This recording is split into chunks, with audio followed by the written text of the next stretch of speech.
Hi guys, my name's Blake, and I'm here to talk to you a little bit about what happened at the Democratic National Convention this week in Philadelphia.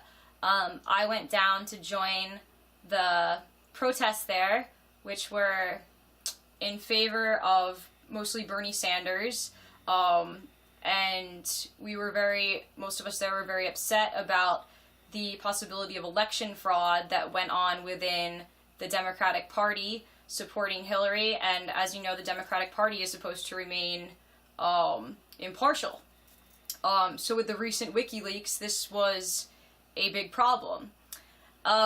So as you may have noticed, there's sort of a certain narrative that the mainstream media is conveying here about what happened at the DNC, but I'd like to talk to you a little bit about the other side of what happened at the DNC and what I saw and what I heard from the delegates who were at the DNC and spent the entire week inside the convention, and then they came out to talk to us afterwards. So me and my brother went up to Philly and we ended up camping in the park there. It's FDR Park. It's a giant park with like a lake in it and everything, and I was really surprised because I thought when I showed up that it was going to be about 10 tents set up on the sidewalk. So then we head into the park, and it's huge, and we can't see like any tents or anything set up, but this girl comes towards us wearing a shirt that says Philly FYI, and she's riding on a skateboard, and she's like, "Hey guys, I'm from Philly FYI, are you here for the protests? Are you here for Occupy?" And me and my brother are like, "Yeah," and so she's like, "Okay, well, Philly FYI, my organization, which is working in tandem with Occupy, has taken out 7 permits," I think the number was 7, so that we are allowed to use this park to have people protest in, and to also, we set up a stage where we will be having speakers, including delegates, also musical artists. And she said there's also tons of free water around, there's misting tents, there's free food. So at this point I was like, oh my god, like, I did not expect this reception at all. I thought this was going to be really disorganized. So we get into the park, and she told us where to go to the campsites, and first we make a right off the first tents that we see, and there's this massive stage that they have with like a huge sound system that Occupy and Philly FYI have set up for all the speakers, which are mostly going to be the delegates. And there's people already there speaking, and there's people playing music in between the delegates speaking. And so we set up our tent, and then we walked around the park, and we saw even more tents set up on the other side of the park by the entrance. So there was a huge turnout. As soon as I got there, I was like, oh my god, this is not just like, 10 tents on the sidewalk here. This is a big deal. And so we saw like various groups walking around, all in support of Bernie Sanders and the movement he's kind of created, and not supporting the fact that the DNC basically fraudulently helped Hillary win the election when the people didn't vote for her. So there was a lot of groups there. We saw, legalized cannabis. We saw Black Lives Matter. We saw people from the Rainbow Gathering. We saw Shailene Woodley, the actress, had a caravan come out in which she helped people come from the West Coast all the way to Philadelphia to be present at the DNC, and that was called Up to Us. We saw Journey for Bernie. We saw Veterans for Bernie. We saw, Jill Stein's party there. So there was a lot of different groups involved in this protest and this movement, and it wasn't just Occupy Wall Street like I thought it was going to be. So the first people we saw speak in the afternoon that we got there, which was Wednesday, was the delegates. So the delegates were, the people that were elected from their states to go and represent them at the Democratic National Convention. So the first thing, before I'd even left for Philadelphia, I had known that there was supposed to be a massive DNC walkout, and that all the Bernie delegates were going to walk out on the convention in protest of what had recently been brought to light by WikiLeaks. And so I didn't really, before I left for Philadelphia, I didn't even hear that there had been any sort of walkout, so I was kind of confused about it. I was like, I thought there was supposed to be a walkout, like what happened? So I was very surprised when I was listening to the delegate speak when I got there and saying like, oh, this massive walkout just happened yesterday, and I was like, I didn't hear anything about that on the news, but okay. So I guess what happened was, I think it was around 750 delegates did walk out of the Democratic National Convention in protest of the fact that the election was rigged. Votes were miscounted. Hillary's people counted her votes multiple times, and there was the voter suppression that happened even before the general miscounting of the votes. The voter suppression being, you know, people went to go vote in these liberal areas like large Hispanic, Black communities, young person communities, and the centers for the election voting were not there. You know, people were sent the wrong ballots. Bernie voters arrived to vote, and they were mysteriously registered with the wrong party as Republicans. So there was a lot of sort of shady stuff that happened with this. But the most important thing to me of the convention, one of the most important things, was listening to these delegates speak about what actually happened in the convention, and then the media portrayal of what happened in the convention. So from what I saw, the media did not publicize this walkout as a big deal, or even they didn't publicize it the way that it should have been publicized if they were presenting an unbiased view. So these delegates said that the first thing that they had to manipulate the media was the DNC, and Hillary's campaign used seat fillers.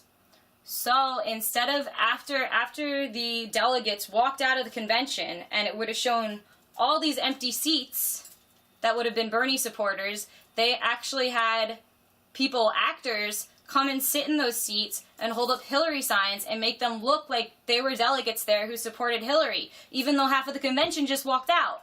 So, and not only that, but while the delegates were still in their seats and they hadn't walked out yet, these Hillary actors with their signs were stealing their seats when they went to the bathroom, asking the delegates, telling the delegates they were handicapped and they needed to sit down for a second, and then stealing their seats and refusing to move. In addition, the delegates said that no Bernie signs were allowed in the convention area. They were being confiscated, at which point the delegates tried to make their own signs and write down Bernie, and they were literally being confiscated by security.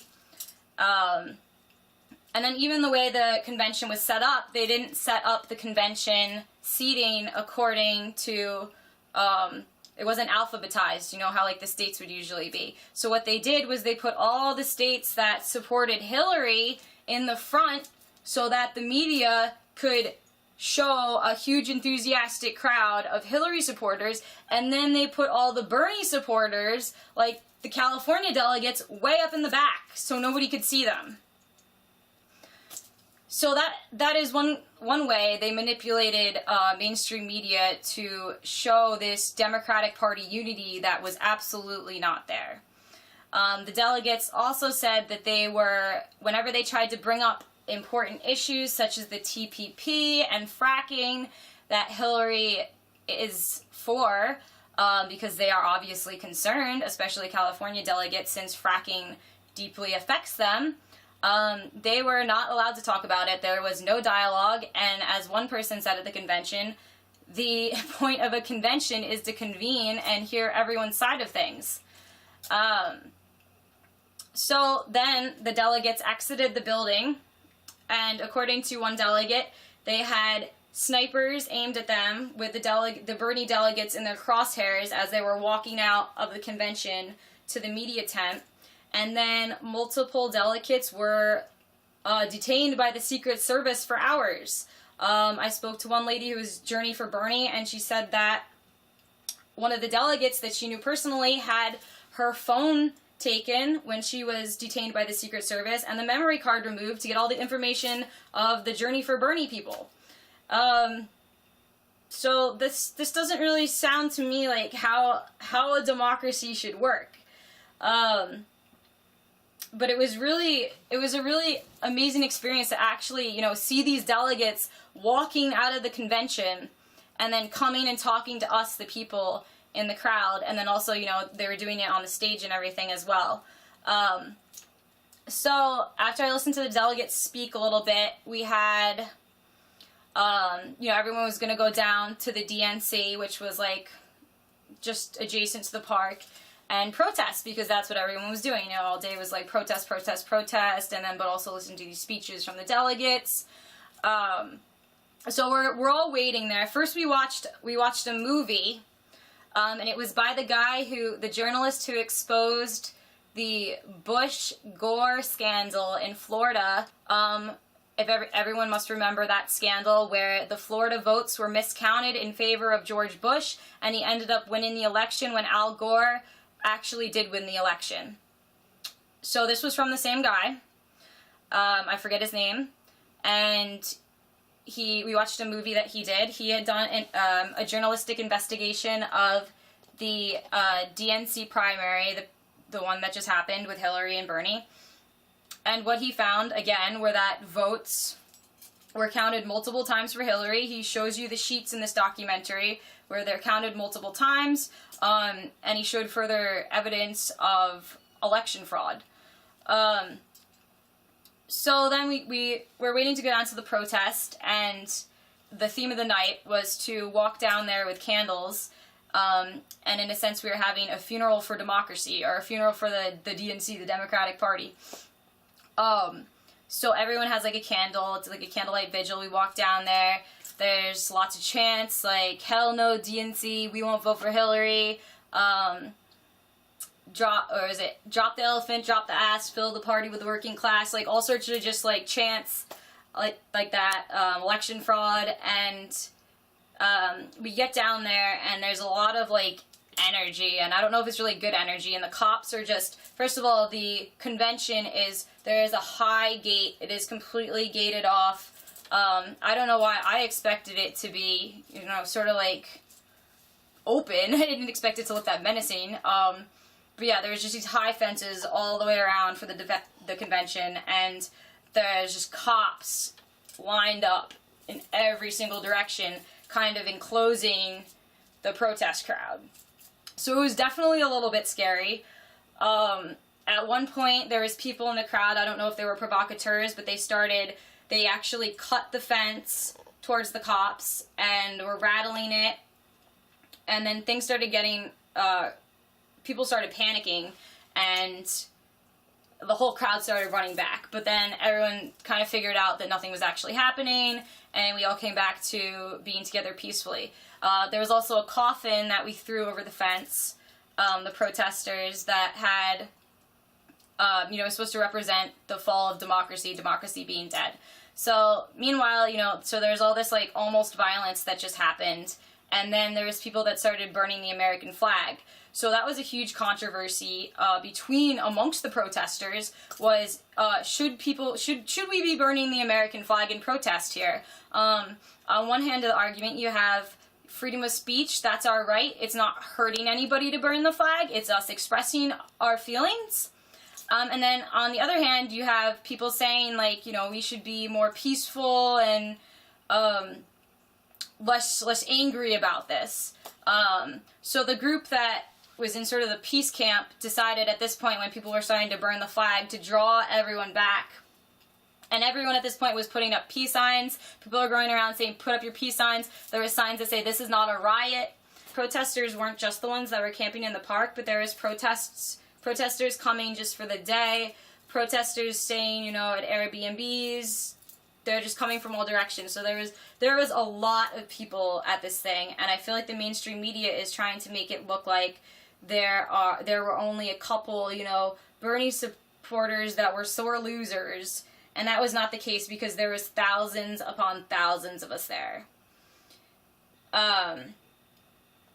So the next day, it was the final night of the convention, and we all head down there, and the game plan is to wait for the delegates to come out, and we are going to escort the delegates because we're so proud of them, and we can't even imagine what they have been through having to sit in the convention this entire week under the oppressive state of things, and literally just being treated like their voices don't matter, and that they're not part of the Democratic Party, you know, like they don't matter. So that's just terrible. So we really wanted to show our support for them, and they were really grateful.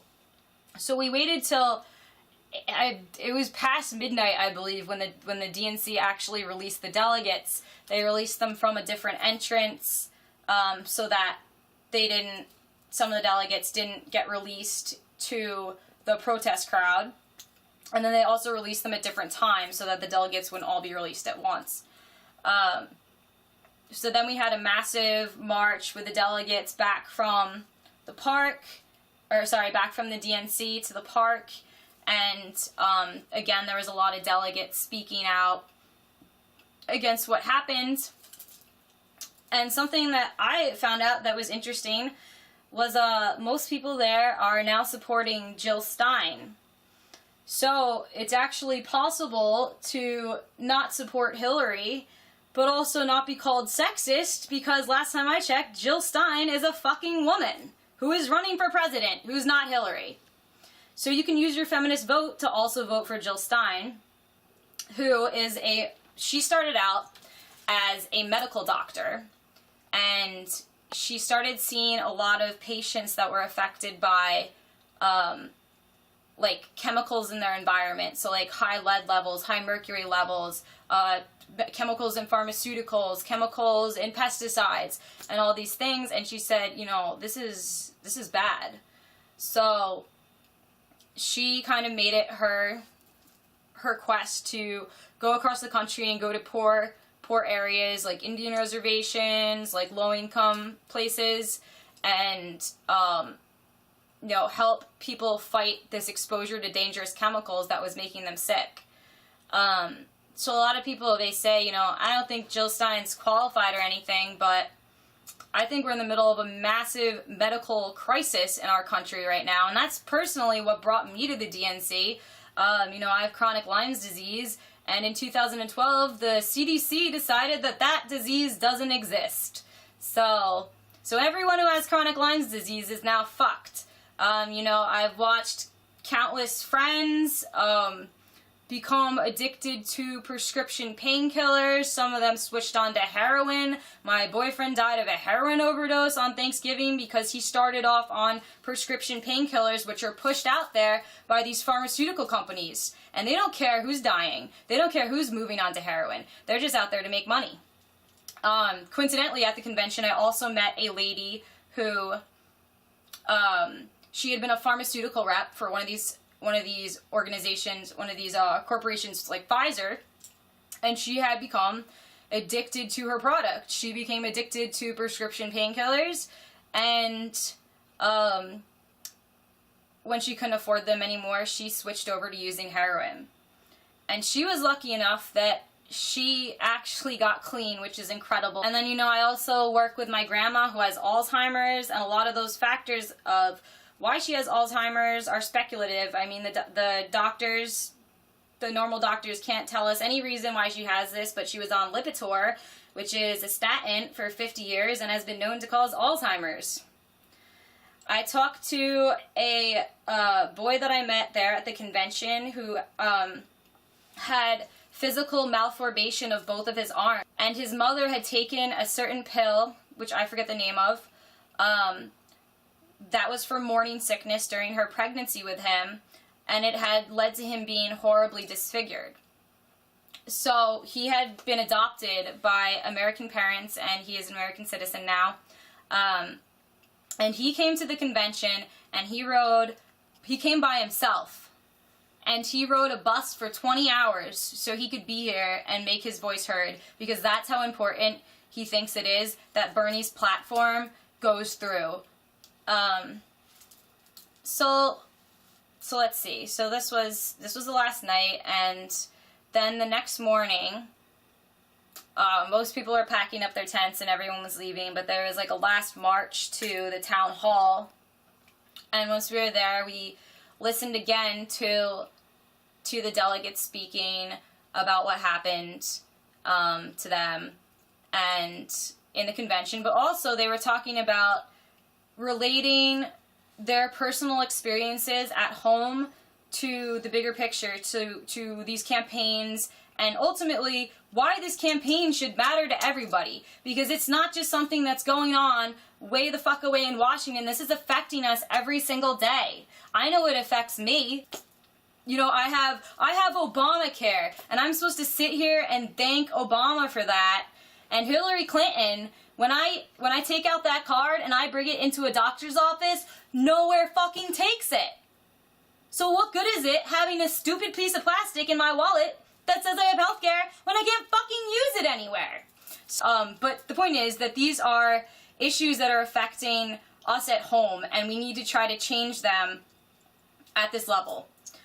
Because Hillary is certainly has proven through this election fraud and media manipulation that she does not give a shit about the Bernie supporters. She does not give a shit about the 99%. She does not give a shit she does not give a shit about any of the platforms that we stand up for. You know, the delegates were, yeah, like I said, they were, anytime they tried to talk about TPP, fracking, you know, the rest of the convention just didn't even want to talk about it. The connections between Trump and the Clintons, which I have found very strange, since Clinton and Trump both started running for these primaries in the elections. A few of the facts are that Donald Trump was a registered Democrat until 2012.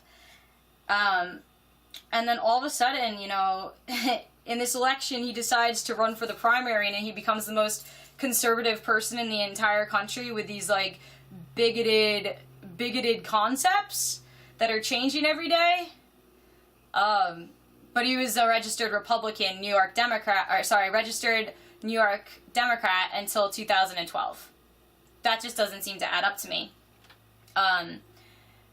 Just the friendship between the Clintons and Trump, you know, there's footage of the Clintons at Ivanka Trump's wedding. And also, I mean, I was just talking to this delegate generally, like, she was saying how Ivanka Trump, the Trumps are not stupid people. They're very smart people. Which I believe. I mean, you know, this man has an empire. He can't be that stupid.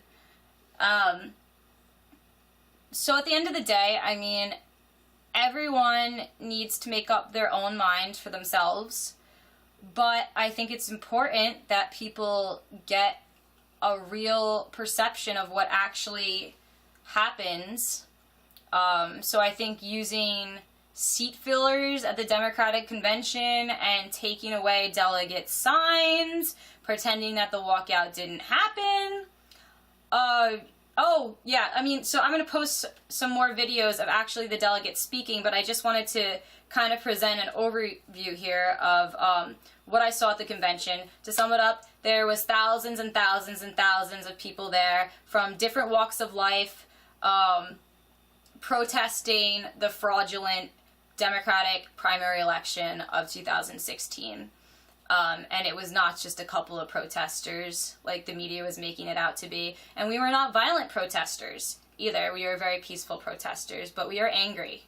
We are very angry that this has happened, and we are angry at how the people of this nation, the 99%, have been treated in the past years, and how we seem to continue to be getting treated worse and worse. So I hope that you will do as much research as possible on what's going on. You know, you gotta look at alternative media outlets. Democracy Now! Is a particularly good source. You can, you know, find these organizations on Facebook. You can search for articles online. But I think that people need to start seeing what's actually going on here, instead of just listening to the mainstream media, which is being controlled by the Democratic Party and Hillary. Thank you.